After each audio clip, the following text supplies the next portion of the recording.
ပ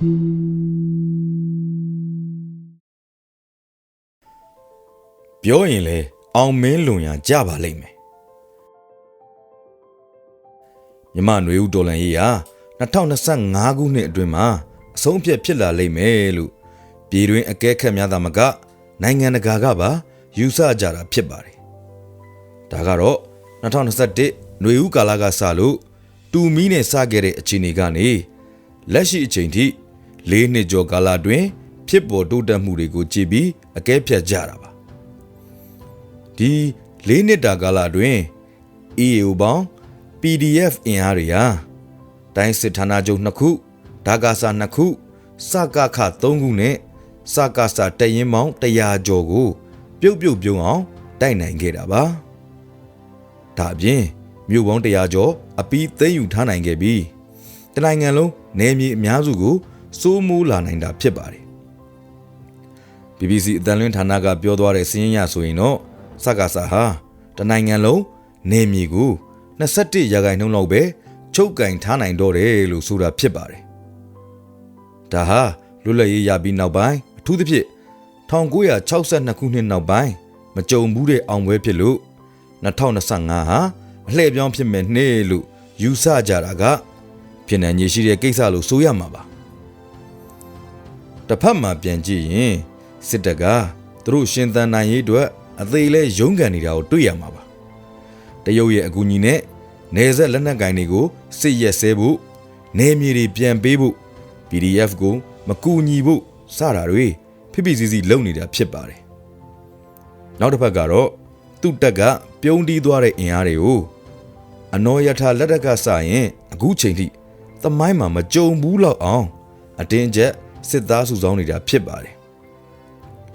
သူတို့တွက်ကိန်းကဘလောက်ပဲစိတ်မပါသူဖြစ်စီတက်ထဲမှာတစ်နှစ်လောက်ပုံသွင်းလိုက်ရင်ချင်ဘတ်ဦးထဲထည့်လိုက်တဲ့မုံလာဘတ်လိုမိုက်ရိုင်းလာတဲ့စစ်သားမျိုးဖြစ်လာမှာပဲလို့တွက်တာပါဒီလိုအတွေ့အကြုံတွေကသူတို့မှရှိပြီးသားပါဗိုလ်ချုပ်အဆင့်ရောက်သူတွေထဲမှာတော့ရီစာကပြစ်သွားလို့10တန်းမှာအမှတ်မကောင်းလို့အရက်ထဲမှာအနှိမ်ခံရလို့စသဖြင့်အကြောင်းမျိုးစုံနဲ့ဗိုလ်သင်တန်းတက်ရာကနေဆရာတွေကမဆာကြည့်ရှုမှုနဲ့အရေးအချင်းကြောင့်မှုပဲဒီနေရာတွေရောက်လာကြသေးတာကိုတပ်သားဆိုတဲ့အဆင့်နေရာပို့ဆိုးပါတယ်ကိုဆိုလူနိုင်တွေစေးသမားတွေအရက်ထဲမှာအော်ကြောလန်တွေကိုအတင်းဖိနှိပ်ကုညက်ပုံသွင်းထားသူတွေပဲများပါတယ်ဒီလိုလူတွေကမျောလင်းချက်မဲ့ပြီးစိတ်ပိုင်းဆိုင်ရာချိုးယွင်းချက်ရှိသူတွေအများစုဖြစ်လို့အခုလိုစစ်ပွဲတွေမှာကန်းကုံအောင်ရက်ဆက်မှုတွေကျူးလွန်ကြတာဖြစ်ပါတယ်ဘယ်လိုပဲဖြစ်စေလူရင်ရများလာမယ်လက်နက်ရှိသေးတယ်ဆိုတဲ့အောက်မှာ23ရက်နေ့ကဘာထူးဘိုးသင်တန်းကျောင်းဆင်းပွဲမှာမင်းအောင်လိုင်းဆိုတဲ့ကောင်ကစစ်ကူဆက်တိုက်မယ်လို့ကြွေးကြော်သွားခဲ့တာပဲဖြစ်ပါတယ်သူဘက်ကတော့မနိုင်ရင်တော့မရှုံးမဲရေရှည်ဆက်ဆွဲနိုင်မယ်လို့တွက်တာပါပဲဒီလိုပြောဆိုတွက်ချက်မှုတွေရဲ့နောက်ွယ်မှာနိုင်ငံတကာအခြေအနေတွက်ကိန်းတွေလည်းပါလာနိုင်ပါတယ်မအားလာကအာနာသိမ့်မှုလုပ်ချိန်ကအနောက်အုပ်စုကသူတို့ရဲ့ဒီမိုတရေကောင်းဖြစ်ချီးမြှောက်ခဲ့တဲ့ဒေါ်အောင်ဆန်းစုကြည်ကို OIC အကြိုက်ချနိုင်တဲ့အချိန်နဲ့ US မှာပြော့ညံ့တဲ့ဒီမိုကရက်တွေအာဏာရချိန်ဖြစ်ပါတယ်ဒီတွက်ကိန်းကမှန်ခဲ့ပါတယ် OIC နောက်ခံမကင်းတဲ့ရူအုပ်စုနဲ့ကင်တာနာတို့ပူးပေါင်းကြံစည်မှုအောက်မှာအာဂျင်တီးနားတရားရုံးကဒေါ်အောင်ဆန်းစုကြည်နဲ့ဦးထင်ကျော်ကိုပါစေအုပ်စုနဲ့တွဲပြီးဖန်ဝရန်ထုတ်ခံရတဲ့အခြေအနေထိရောက်ခဲ့တာဖြစ်ပါတယ်အခုတော့ US က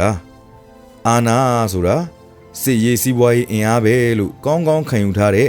ဘီလီယံနာအုပ်စုလက်ထဲမှာပါတစ်ချိန်ကအင်အားလို့တွက်ခဲ့တဲ့ soft power ကိုသူတို့ပြစ်ပယ်လိုက်တော့မှဖြစ်ပါတယ်ဒီအုပ်စုကပြဿနာတွေကိုစစ်ရေးထိမရောက်စေပဲတတ်နိုင်သမျှစီးပွားရေးဖိအားတွေနဲ့သွားမှာပါခုချိန်မှာဘိုင်ဒန်လက်ထက်ကနန်းလီတဲ့ဆိုတဲ့ဟာတော့ကြံမာတော့မလားလို့ယူဆစရာဖြစ်လာပါတယ်နန်းလီတဲ့တုန်းကတော့ဒေါ်လာရေးအတွက်ဘာမှမရခဲ့ပါဘူးလို့ NUG ရဲ့ဒုတိယနိုင်ငံသားရေးဝန်ကြီးကပြောတာတွေ့လိုက်ပါတယ်အဲ့ဒီတော့ကနန်းလီတဲ့တော့မကြံရင်ဘာတွေများမျော်လင့်နေကြပါသလဲလို့မေးစရာရှိပါတယ်ဒီချိန်မှာ NUG FN ရဲ့မြူးနစ်ကမ္ဘာလုံခြုံရေးဆိုင်ရာညီလာခံမှာတရုတ်စံကျင်ရေး ရဲရဲတောက်ပြောဆိုမှုထွက်ပေါ်လာတာဖြစ်တယ်အင်္ဂလိပ်လိုပြောတာကတန်တမန်စကားပညာရှိစကားမဟုတ်ပဲအယက်သားတွေပြောတဲ့အဆင့်ဖြစ်နေတယ်လို့နားလေသူတွေကဆိုကြတာဖြစ်တယ်ဘယ်လိုပဲဖြစ်စေကမ္ဘာလူပုံလေးမှာအိမ်နီးနားချင်းအင်အားကြီးကိုဆန့်ကျင်မှုမဟာမိတ်ရှာတယ်ဆိုတာကကလေးကလာနိုင်ပြီးနိုင်ငံရေးရမဖွဲ့မရဖြစ်စေတာပါပဲဒီအချိန်မှာကိုယ့်ကိုမကူရင်တော့မဆန့်ကျင်မှုကြိုးစားရမှာကရိုးရိုးကလေးစဉ်းစားရင်သိနိုင်တာပါပဲအဲဒီလို ACBC နိုင်ငံရေးရနေမတက်ဘဲဖြစ်နေတာ哦 A နဲ့ B နိုင်ငံတွေကိုနိုင်ကကြိုက်မှာမဟုတ်ပါဘူးဘာကြောင့်လဲဆိုတော့ယူကရိန်းဥပမာကိုပဲကြည့်ပါလူရွှင်တော်နိုင်ငံရေးအတွက်ကမ္ဘာစစ်ဖြစ်တဲ့အထိဘယ်အင်အားကြီးကမှအရောက်ခံမှာမဟုတ်ပါဘူးအရင်ကလည်းပြောခဲ့ဘူးတာတွေရှိခဲ့တဲ့အပြင်အခုလိုအပြောတွေကြောင့် NUG အာဏာမရအောင်လုပ်ရေးတရုတ်ရဲ့တန်ဋိဌာန်ပုံမှုခိုင်မာသွားနိုင်ပါတယ်ပြောတဲ့သူကမြက်ကန်းအမျိုးသားရေးသမားများရဲ့ထောက်ခံတဲ့နေကြမှာကျေနပ်နေနိုင်မှာဖြစ်ပေမဲ့တော်လန်ရေးကိုတော့လူတဦးကြောင့်ထိခိုက်နေတာစီမှာပါအခုတင်ပြချက်ကိုအမျိုးသားရေးအခမ်းအနားနဲ့စဉ်းစားပြီးမကြိုက်သူတွေရှိမှာပဲဒါပေမဲ့တကယ်အနှစ်သာရသဘောကိုစဉ်းစားရင်တော့ကောင်းတာအတွက်ဖြစ်စေဆိုးတာအတွက်ဖြစ်စေမတူညီတဲ့အင်အားကြီးများရဲ့အန္တရာယ်ကိုကျော်လွှားနိုင်အောင်နီးပရိရဲ့ကြွယ်ဝစွာကျင့်သုံးခဲ့ကြတဲ့ဥပမာတွေကမ္ဘာသမိုင်းမှာရှိခဲ့ပါတယ်ဒီလိုကိစ္စမျိုးတွေမှာတိုင်းရင်းသားနိုင်ငံရေးစစ်ရေးခေါင်းဆောင်တွေကပိုကျွမ်းကျင်ကြပါတယ်နိုင်ငံရေးခြားမှာရှိကြတဲ့ပညာတတ်လူငယ်တချို့ကတရုတ်နဲ့ဆက်ဆံရေးကိုအလေးထားဖို့ပြောနေတာတွေရှိပါတယ်အဲ့ဒီကြားရပဲတရုတ်ပိုက်လိုင်းတွေဖောက်ခွဲပစ်ဖို့အားပေးတဲ့ခေါင်းဆောင်ပိုင်းကတယောက်တလေရှိနေတာကိုသိရတော့အံ့ဩမိပါတယ်အဲ့ဒါလို့သာဆိုရင်ဒီ PDF တွေကိုစကားစအကြမ်းဖက်တွေလို့ပြောတာမှန်နေသားပဲလို့နိုင်ငံတကာယူဆသွားမှာကိုမကြောက်ကြတာလားနားမလည်ကြတာလားမစင်စားတတ်အောင်ပါပဲ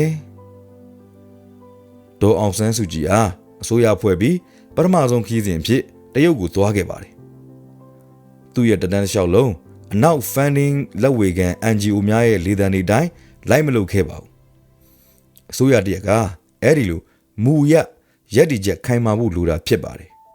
ICJ မှာဒေါ်အောင်ဆန်းစုကြည်ရဲ့ရှောက်လဲချက်ကိုရုပ်သိမ်းလိုက်တော့ဘာတွေများရလာပါသလဲဘာမှမရတဲ့အပြင်ကို့ခေါင်းဆောင်ကိုချနှင်းတဲ့အဖြစ်ပဲအဖတ်တင်ပါတယ်ခြုံပြောရရင်လူအခွင့်အရေးအမြင်သက်သက်လောက်နဲ့အစိုးရတရက်ကိုမတီးဆောက်နိုင်ပါဘူးလူထုတရက်လုံးနဲ့ EAO တွေရဲ့စကားစပေါ်စန့်ကျင်စိတ်အားကြီးလွန်းလို့သာဒီအခြေအနေရောက်လာတာဖြစ်ပါတယ်လက်ရှိအချိန်ထိဒီအမားတွေကိုကြော်နိုင်တုံးလို့ထင်ရပါတယ်နိုင်ငံတကာနဲ့ပြည်တွင်းအပြောင်းလဲတွေအောက်မှာ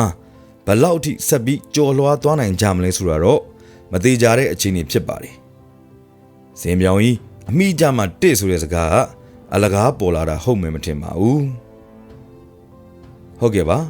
ຫນွေဦးသစ္စာရဲ့ဆောင်းပါးကိုကျွန်တော်ຫນွေလင်းရတင်ဆက်ပေးခဲ့တာပဲဖြစ်ပါတယ်